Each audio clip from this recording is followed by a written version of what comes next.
Good day to each and everyone. My name is Maki Antandugon and I will be discussing the implementing the training program. So, in order to put the training program into effect according to definitive plan or procedure is called training implementation. So, a great training plan can be upset by poor implementation. Training implementation is the hardest part of the system because one wrong move or one wrong step can lead to a failure of the whole training program. So, ito yung pinakamahirap na part sa implementing the training program. So, in short, no, itong tinatawag na training program or training implementation is ito na yung mga seminars, mga lectures, etc. No? Sa pamamaraan na to, natututo yung mga participants or yung mga sumali sa event na yun, natututo sila sa ganung bagay. So, dun sa work na yun. Implementation includes delivering of training materials and the actual training itself.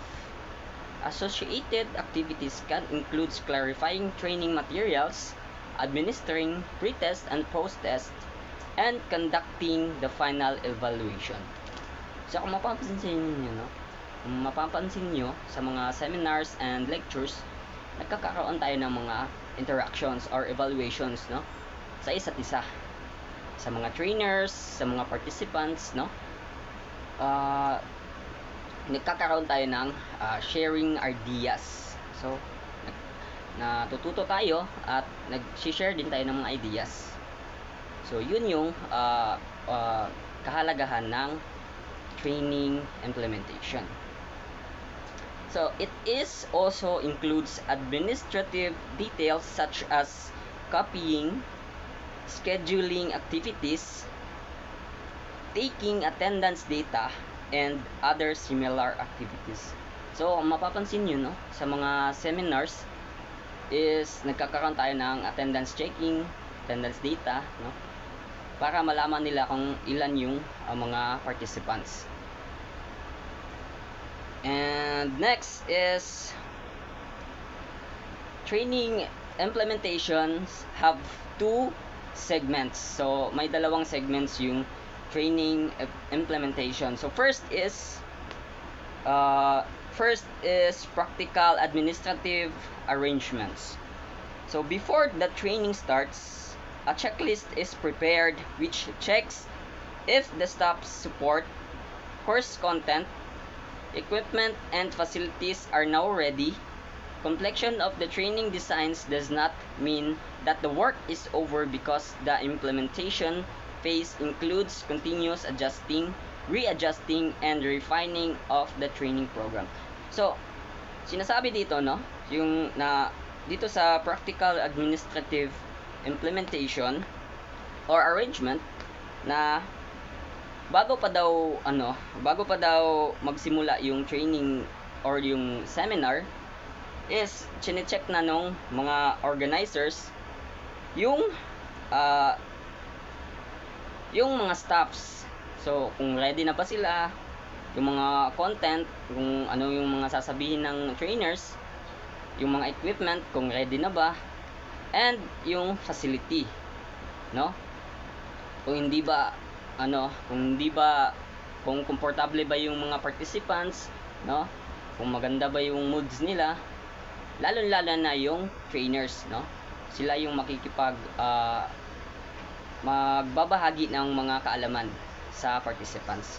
So, good physical setup is a prerequisite for effective and successful training proper because it makes the first impressions on the participants.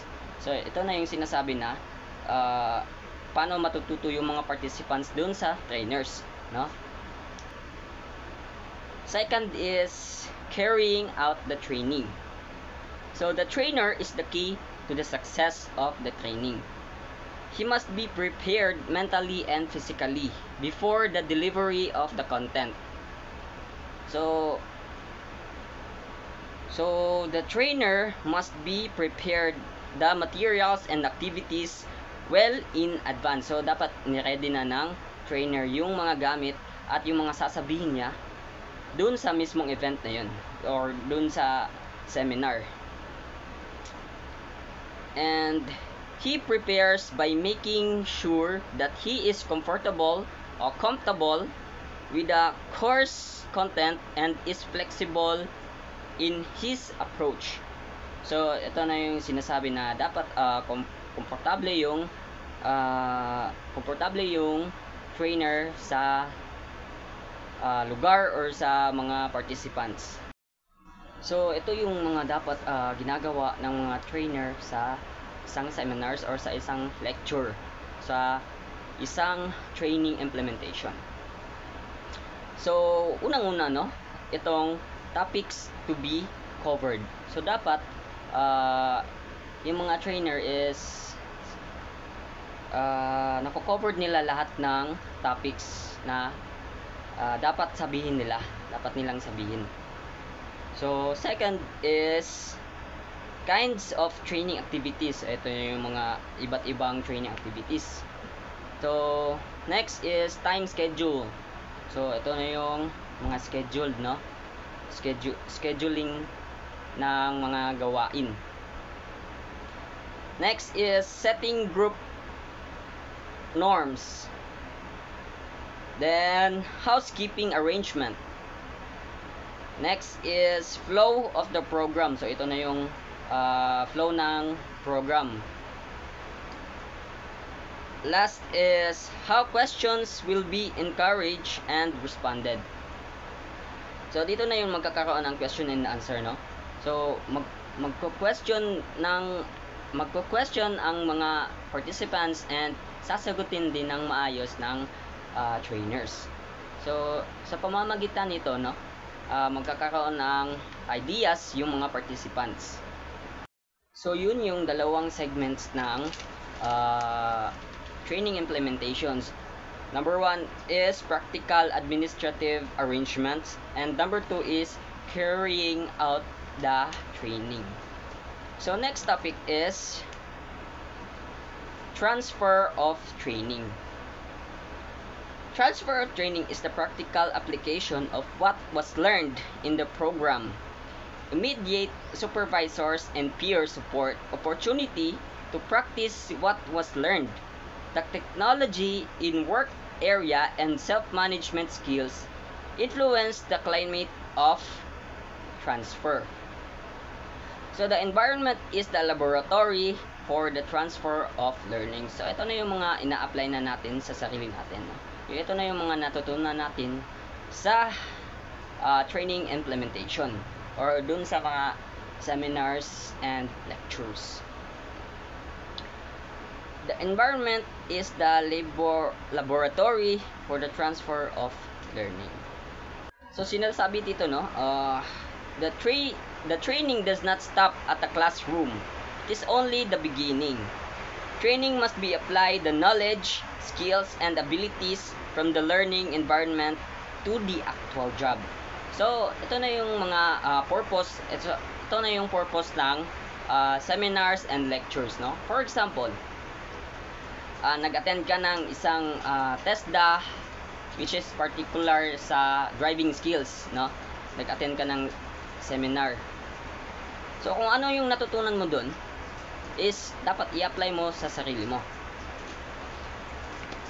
Successful transfer of learning needs constant practices or practice.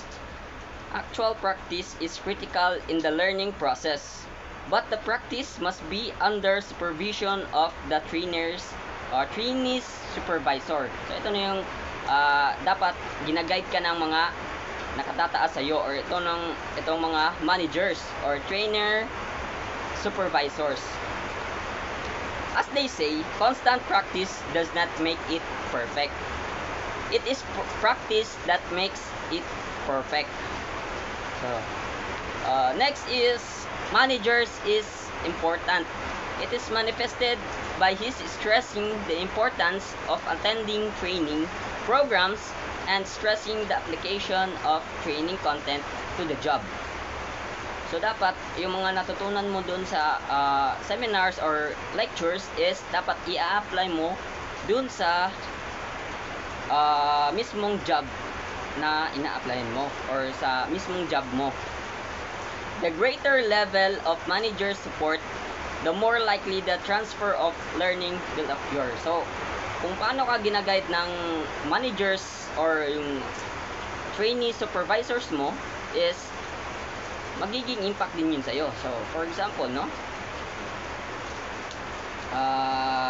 Sinasabi dito na the greater level of manager support, the more likely the transfer of learnings will occur.